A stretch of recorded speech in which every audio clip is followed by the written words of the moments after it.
ఒకసారి నా ప్రాణమును స్వస్థపరచు. నా ప్రాణము తల్లడిల్లగా నేను బహుదిగంతముల నుండి మొరపెట్టుచున్నాను అంటున్నాడు దావీదు. మనము కూడా అలాగే అడగాలండి. ప్రభువా, ఈ రోజు నవ్వుపోయాను, నన్ను ముట్టు, నా ప్రాణాన్ని స్వస్థపరచు.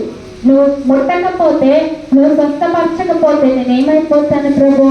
ఒకసారి నన్ను దర్శించు, నన్ను స్వస్థపరచు అన్నాను అడగను. నా మనము ఒకసారి నువ్వు ఆలకించు. నువ్వు ఆలకించకపోతే నేనేమైపోవాలి? హల్లెలూయా, హల్లెలూయా. ఎప్పుడు ఇంతేనండి, ఎప్పుడు అనారోగ్యంతోనే ఉంటుంది. ఇలా దేవుడు ఇలా కాపాడలేడా? హల్లెలూయా అని అన్యజనులు మనల్ని అంటారండి. వాళ్ళు ఎదుట మనం నిలబడాలంటే నమ్మకం కావాలి, విశ్వాసం కావాలి, గట్టి తీర్మానము కావాలి. హల్లెలూయా. అందుకే నువ్వు నన్ను కరుణించు, నా ప్రాణాన్ని నువ్వు కాపాడు, స్వస్థపరచు, నన్ను విడిచిపెట్టకు, నా చెయ్యి అస్సలే విడవకు ప్రభు అని అడగాలన్నా. నా రోగం ఎప్పుడే ముట్టు. నాకు శుక్రవారము మొన్నటి దినమున నాకు కాళ్ళు బాగా నొప్పులేసిందండి. అసలు కాళ్ళు అడుగు తీసి అడుగు వేయక్కలేదు, అంత నొప్పుతోటే నేను బాధపడుతూ మూలుగుచ్చు పడుతున్నప్పుడు నా మొర దేవుడు విన్నాడు. నేను అన్నాను, ఇదిగో శనివారము నేను సేవకుల గుడికి వెళ్ళాలి, అడుగు తీసి అడుగు వేయలేకపోతే నేను ఎలా పోగలుగుతాను?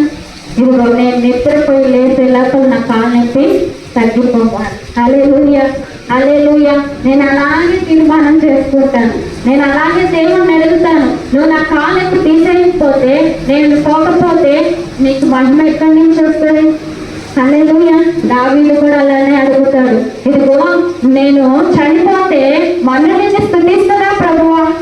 నీ సత్యముల గురించి వివరిస్తుందా? అలాగా అడిగినట్లు నేను కూడా దేవుణ్ణి అలాగే అడుగుతా. నువ్వు బాగు చేయకపోతే నన్ను ఎవరు బాగు చేస్తారు? నా రోగము నువ్వు స్వస్థపరచకపోతే ఎవరు స్వస్థపరుస్తారు? నువ్వు నేను నడవలసిన త్రోవలో నన్ను నడిపించకపోతే ఎవరు నడిపిస్తారు? మనుషులు ఎవరు పట్టించుకోరండి, మనుషులు ఎవరు ఆదరించరు, ఎవరు కనికరము చూపరు. దేవుడు ఒక్కసారిగా ఒక వ్యక్తిని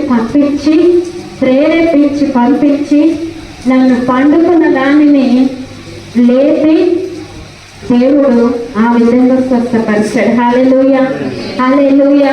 నాకు చాలా అద్భుతం అనిపించింది, చాలా సంతోషపడ్డాను. 2-3 నిమిషాలే నేను పండుకున్నాను, కానీ నా దేవుడు నా కొరకు వచ్చి ఆయన హస్తంతో నన్ను ముట్టడం నేను కలలో చూశానండి. హల్లెలూయా, హల్లెలూయా. ఇది నిత్యం దేవుడు నన్ను ఉదయకాల సమయంలోనే సేవకుల గురించి తీసుకెళ్ళాడు. హల్లెలూయా, హల్లెలూయా. దేవుడు కార్యములు అలాగుంటాయి, దేవుని స్వస్థతలు అలాగుంటాయి. దేవుడి మీద మనం ఆనుకుంటే హల్లెలూయా. సాయంకాలం ఏడుకొచ్చినా ఉదయకాలము సంతోషము కలుగుతాడు.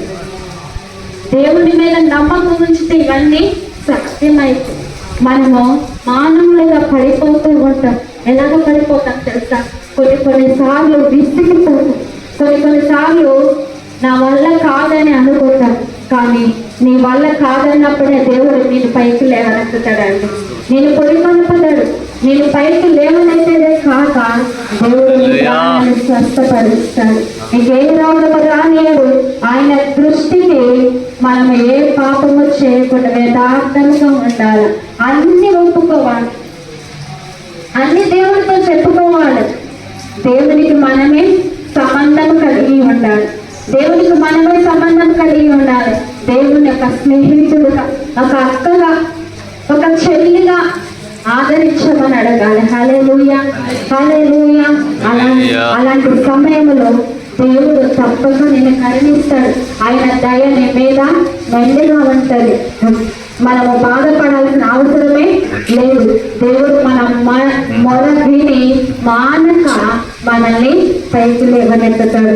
అంతేకాదు, అయితే నా శత్రువులు నా విషయమై చెడ్డ మాటలు ఆడుచున్నారు, వారు ఎప్పుడు చచ్చును, వారి పేరు ఎప్పుడు